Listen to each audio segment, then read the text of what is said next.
everyone. Welcome to another enlightening episode of Womanity Africa with yours truly. On today's program, we'll delve into the stories that resonate with the strength and resilience of African women and girls. In this episode, we embark on a powerful exploration of the topic, female children carrying family legacies. And we have a remarkable guest with us today, Neya Kalu. She's the chairman of Sun newspaper. At the age of 33, Neya has stepped into the role of chairman of Sun newspapers, inheriting the formidable legacy of her renowned father, Chief Osasu Kalu, a distinguished Nigerian politician and businessman. We will unravel the layers of Neya's journey, discussing the challenges, triumphs, and the profound impact of women taking charge in preserving and transforming family legacies. This conversation is not just about business, but a celebration of empowerment, cultural heritage, and the inspiring spirit of the African woman. Neya, welcome to the program. Thank you for having me. Did I leave out anything in your introduction? Because I feel like there are so many other hats you wear that I haven't amplified here. So go ahead, toot your own horn, tell us. Where do I begin? I mean, first of all, I think my real job, and up until now, I always say to people, is I'm my father's PA first before anything else. I mean, I do wear many hats, and I do head a lot of his businesses and the family businesses, and I'm really in charge of maybe 90% of things that he has built for himself. The Sun being the most pronounced, I guess. Everything else is kind of quiet. But yeah, I think it's unusual for a female, especially in this part of the world, to be in such a position. And I don't take it for granted. I do get tongues wagging. I do get necks turning. But I think it's all part of the journey. And delving more into how that trust was built, right? As you said, since you were a child, he's taking you under his wings as, this is my first daughter, this is my first child, you know, come with me to work, watch how this is done. How did that trust play out over the years? Were there times where you felt like, okay, I have to do this excellently or else I'll disappoint daddy, like I have to, how was that pressure on you? You know what's so funny? I think that the trust really from him came more and it might sound very funny, but I think it came more from him because I wasn't so interested. I would always be around, but because I wasn't interested, I think that also kind of drove him to, you know, shake me up a little bit and want me to want this for myself. But in terms of trust, I think my rebellion was what kind of enticed him a little bit. I wasn't eager to let me see, let me earn, I wasn't eager to do anything. In fact, for the longest time, I was working in the bank. I was working for other people, and, you know, in between me trying to decide what I wanted to do with myself, I would always go back to the drawing board, and the drawing board is, you know, our family businesses, but I would always go back and, you know, quit and come back and, you know, and finally I just said to myself, what am I doing? I enjoy not only the opportunity to prove people wrong, but I truly enjoy taking care of what has been years and generations of building and growing. So if I'm the best person for the job, then why not? That is so interesting, because when I speak to a lot of children who have such a vast and diverse legacy bequeathed to them, they always feel so much pressure. Like, I don't want to disappoint. Like, my father handed this to me. I'm meant to hand it over to my kids. I'm like, the entire estate is on the palm of my hands. Like, there's so much pressure from them. But in your case, you're like disinterested. Absolutely. You're like, you guys can, you know, Absolutely. like, leave me alone. And Absolutely. that was what made your dad eager to give it to you. And you have a brother, yes. right? And you have, so as a woman, like, how did that play out? Because African tradition, for all those who are listening, usually it's the first son that gets everything. Absolutely. The entire legacy is bequeathed to the first son. Absolutely. So in your situation, how did that play out? I mean, unfortunately for me, my brother is not interested at all. Wow. And I think even if he were to be interested, I don't think that my dad would have done it any other way. For him and for an Igbo man as well, daughters are very important to him. The woman race is very important to him. And I think that is exemplary in me, you know. There were a lot of talks, a lot of, you know, why would you put your daughter in charge? Why would your daughter do this? And he's like, what is the difference between my daughter and my son? They both have one head, they both have two arms, they both have two legs. What is the special thing between the boy and the girl? And, you know, for me, it gave me the confidence that I needed. I'm not going to lie, because of course you deal with imposter syndrome, and all this time I'm doubting myself, like, okay, why can't my brother be the one doing it? Why should I be doing it? Why do I have to prove 10 times, you know, more than my male counterparts that I am worthy of this? But honestly speaking, Osasu, I don't think that he would have done it any other way. You know, even if my brother was interested, I don't think so. Even though he has empowered me, I still feel like I see in his face sometimes, like, look at this girl, you know, but he can't say it because you created the girl that is now Exactly. that is now the monster, in a good way. But yeah. Wow, that's amazing. And that actually leads me directly to my second question, because in a society where gender roles can be so restrictive, you know, how important is it for young girls like yourself to be empowered and take charge of family businesses? You know, for me, I always marvel at the inability to find something good or something positive out of one's female child. So, because again, you're a female, you come second to your male, either brothers, male, whatever, in your family. And I always believe that, you know, females are a gift from God, and not to tap into that blessing is just bewildering to me. You know what I mean? There's a delicacy with which we handle things. You know, there's a certain sanity with which we go about things. So not to encourage leadership in your daughter, in your wife, in your whoever is bizarre to me, you know? But that's what the tradition has been anyway in most parts of Africa, especially in Nigeria. It's always male, male, male. I guess in fear that the daughter marries off, she doesn't have your name, there's no one to carry your legacy. But you know, there are some narratives that we try to correct. I'm pushing my father's legacy. And I'm a woman doing it. So why are you not enabling, you know, females in your family, or females that you know, to be in more positions of leadership? So what have you done since you occupy such a significant leadership position? What have you done to bring more women up? I've really tried to bring in a lot of females. Now, the thing about media and journalism, and I think that, you know, you're probably one in the few in Nigeria. You know, it's very hard to see women who are dedicated to the profession. So I can't just bring in anyone. I have to bring in someone that wants to do the job, you know, that is passionate about doing the job. And that's very hard to see, you know. And I don't blame them. You know, the money that we're making from newspaper isn't what it used to be. So what is the incentive bringing this person on? But in terms of management roles, I have been able to switch some things around. And this is not even in the media sector, in the hospitality, the real estate, in everything that I'm heading. I've tried to bring in a lot of females to fill in those gaps for me, and for me to see some sort of change within my own bureaucracy. I can't say that, oh, I'm so, you know, pro-woman, and there's nobody around me that is, you know, reflective of that vision.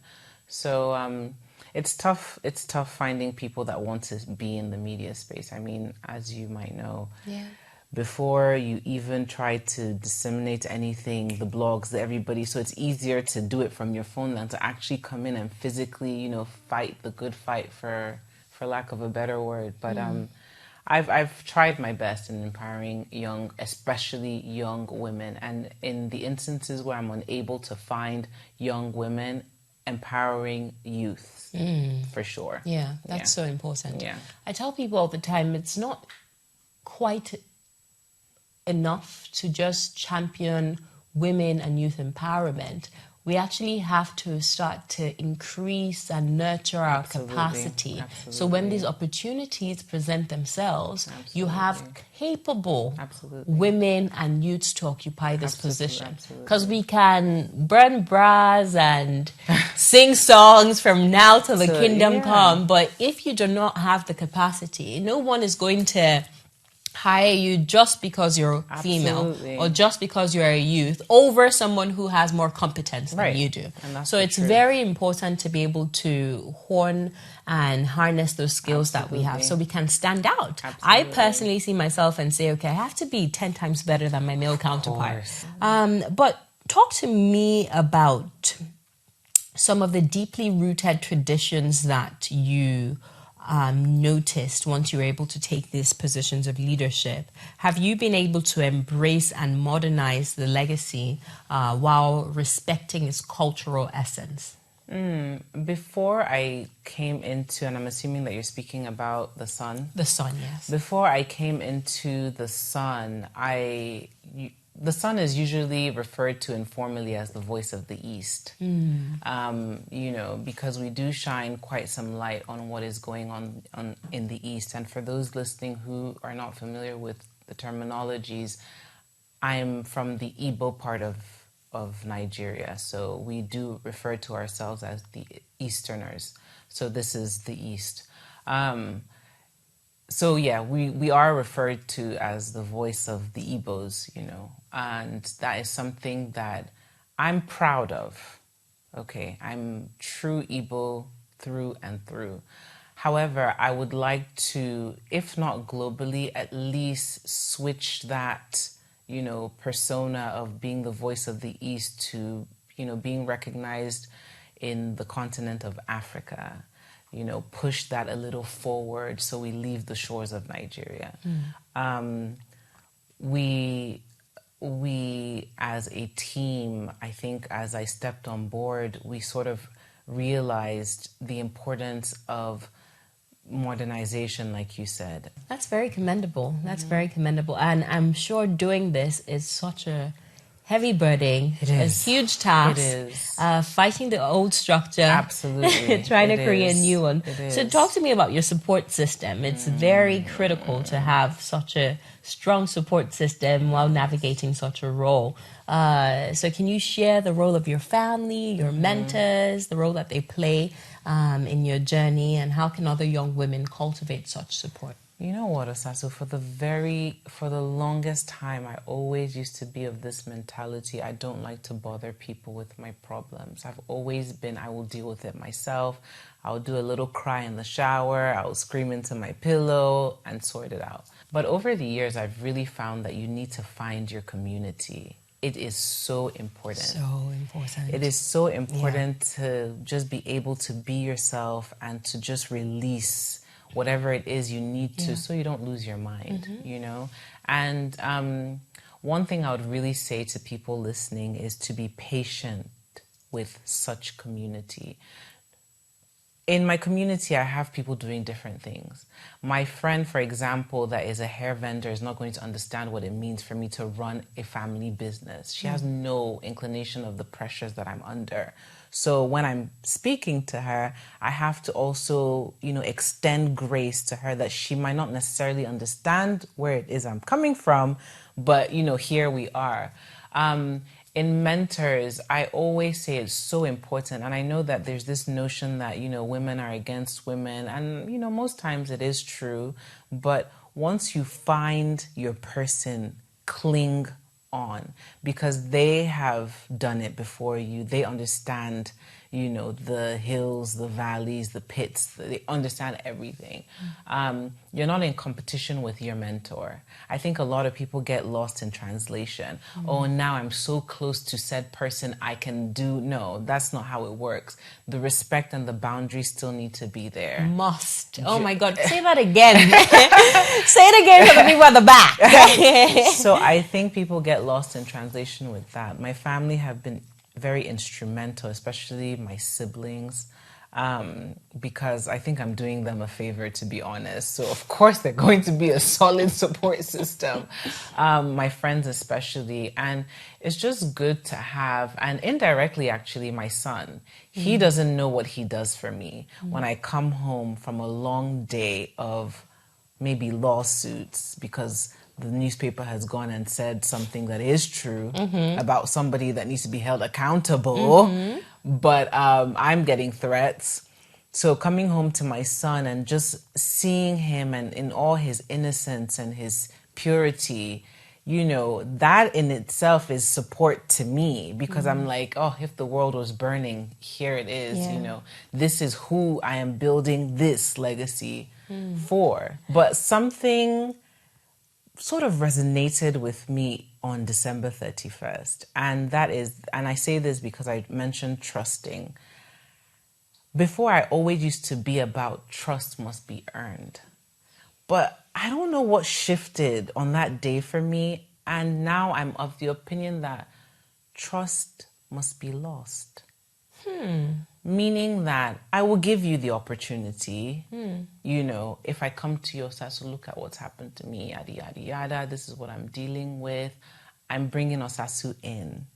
And then Osasu is like, oh, look at this one, can't even take care of her business, and blah, blah, blah. The trust is lost. So instead of guarding yourself and like, oh, okay, I'm not trusting anybody. No. Be vulnerable. Be vulnerable. So that trust is lost. That's powerful. Instead Ooh, of earned. that's a takeaway. I hope everyone listening can actually imbibe and implement that. That's huge. Because I feel like as adults, I remember a friend of mine sent me such a powerful long essay, and she just talked about how difficult it is to find good friends in your adulthood, but you know, she's so happy that she didn't buy into that analogy because she found me, and she believes that I brought her closer to Christ, and she truly treasures our friendship. Shout out to Sarah, I love you. But you know, she truly treasures our friendship and all of that. And I'm like, wow, why is it that adults, we get to a certain stage in our lives where we're like, we don't trust anybody. Everybody, day or day. I don't want new friends. Even Drake sang it, no new friends, no new friends, you know? So it's like we all, I think our guards are up 24/7, and even when there's genuine love, you know, from people who just want to really be our friends, want to be there, we're like, no, you must have an ulterior motive, you know. So I love that. I love that theory. Like, rather give the trust and let the person give you an opportunity to lose it or to maintain it, rather than saying, oh, you must earn it from the... How are they going to earn it from outside of the playing ground or outside of the field? You know? I mean, I say that, but I'm still like... No, I still have my 4 friends. I know, but it's work in progress, right? Absolutely. But now that you understand it up here, I think it's going to trickle down into like the manifestation and implementation stage. And I think that's what a lot of people need to learn as well. When people bring you in, there's a certain level of trust that they've reposed in you that you must fight to maintain, right? Because the moment that trust is breached, as Neya said, then it's bye-bye, right? No more mentorship. None of that. And the moment they also realize that you've lost respect for them, bye-bye too as well. So you must bring wisdom into these, you know, spaces where someone has invited you in to come and learn, you know, at their feet. So those were very powerful nuggets that you shared, Neya. As we're dwindling down, you know, our interview, I want to talk about the role of education. You were right, actually. We've known each other for 18 years this year. I graduated 2009, but I got to Tilt in 2006. There we go. Exactly. So my math was mathing. Your math was mathing. Even though your brain is tired, your math is still mathing. So talk to me about the role of education in empowering young women, especially, to become successful and to become global leaders. in their various industries? I'm not going to downplay my educational background. I'm not going to do that because I think that that has helped me, especially when it comes to innovation and, implementing powerful structures that are helpful now in the various businesses that I manage. But I don't know. I'm also from the school of thought that, yes, education is important, but then, life experiences are equally as important. You know what I mean? A lot of things that I'm doing now, I didn't learn in school. The 1 + 1 is 2, but in the real world, sometimes it's 11. You know what I mean? So when life throws all these things at you, you're then like, okay, I went to school, I'm a lawyer, I mastered in finance, worked in the bank, but now I'm in charge of a newspaper. You know what I mean? So to tie that into education, I don't know. And I'm sorry if I'm not really giving the right responses to anyone listening to this, because I know somebody out there is like, okay, I've studied all these things, but What then do I do with my life? Here I am, cakes by... You know what I'm saying? So I don't know if education has a big role to play sometimes. Like, it is important to educate yourself. It is important to reach at least university level or something. But I give credit to my schooling and the gifts that it has brought to me. But with the way the world is going, I don't know if it really ties into the day-to-day affairs. Yeah. A lot of the billionaires did not finish school. A lot of them are dropouts. So I don't know how the equation, is meshing together. And go to school, though. But Don't say Neya did not tell you not to go. Go to school, though. But honestly, Osasu, if I'm being honest, I don't know that has anything to do with where I'm at. I completely know where I'm understand where going? you're coming from. I think what is holding you back from even telling people that school is kind of important is the African in you. Do you understand what I mean? Yes, because the African in you is like, hey. Bad as a bad, you have that degree to fall back on. So if you don't go now, you mess up your own. But I feel what you're saying. I completely understand. Like, we see tech and innovation now on a completely different level. YouTubers are making billions. There are 7-year-olds that are billionaires. I'm talking about billion. That's with a B and in dollars. Okay, 7-year-olds. Yes. Billionaires in dollars. And they're not even in elementary school. Thank you. Most of them are either being homeschooled and stuff. So, like, as you said, like, education played such a key role in our upbringing with, really solidifying our foundation to give us, for me, the reason I would advocate getting a structural education going into the system is that it really exposes you to a diverse group of people, a diverse set of thinking. And if you go to the right schools like Tilton, it teaches you that education is not learned just in the classroom. Absolutely. Is learned via theater, is learned on their soccer field, is learned on the basketball court, it's learned during wrestling. So it teaches you that education is holistic. It's not just about what you learn in the classroom. So I would advocate for school systems like that. But unfortunately, what we have in this part of Africa is just a bunch of kids in classrooms cramming textbook theories and regurgitating that during examination. You must have diverse skill sets that will not be taught only to you in the classroom, but also through socializing with your counterparts, going on YouTube, researching. You guys are hearing all AI now. Research what AI is. See how you will plug in with your business. As the chairman saw newspaper, I'm sure there are many tech and innovations that you've had to implement to make sure that your paper survives. So talk to me more about that. Listen, the 21st century has just blown its way into oblivion. Like, every day we're waking up, there's something new, there's something that we need to catch up on, there's something that we need to educate ourselves on, there's something that we need to be doing to be, ahead with the times, changing with the times, And for the last 6 months or so, we've really been gearing towards more tech, less print, more tech, less print, more online presence, more, social media, paperless, everything gearing away from printing.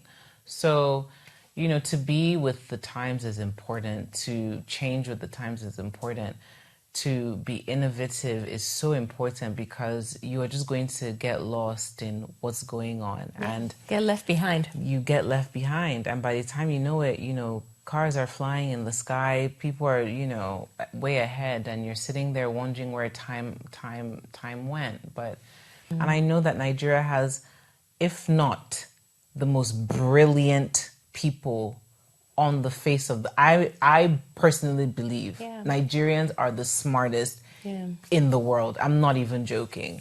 So how are we producing all this talent, but then not able to utilize them in productive ways? Nothing. And even if you look at our macroeconomics, the fact that we still import most of the things that we survive on goes to show you that there's a lacuna, there's a huge gap that needs to be filled. We are importing rice. Darling, we're importing toothpick. I think please, we need to... So that's why we're saying that the theory cannot... Education as a theory cannot be... It's not sustainable. Right. No economy can thrive based off of students who just learn what's in the textbook. Absolutely. No, we need more practical situations, real life situations that enable and shape the minds of our students. It's very, very important. Absolutely. But as we wrap up, Neya, final question for those who are listening that want to go into family business. And it's so funny that our lives took two completely different turns. You ended up working for family. I ended up running away from family business. Literally dusting my shoe and like, don't get me involved.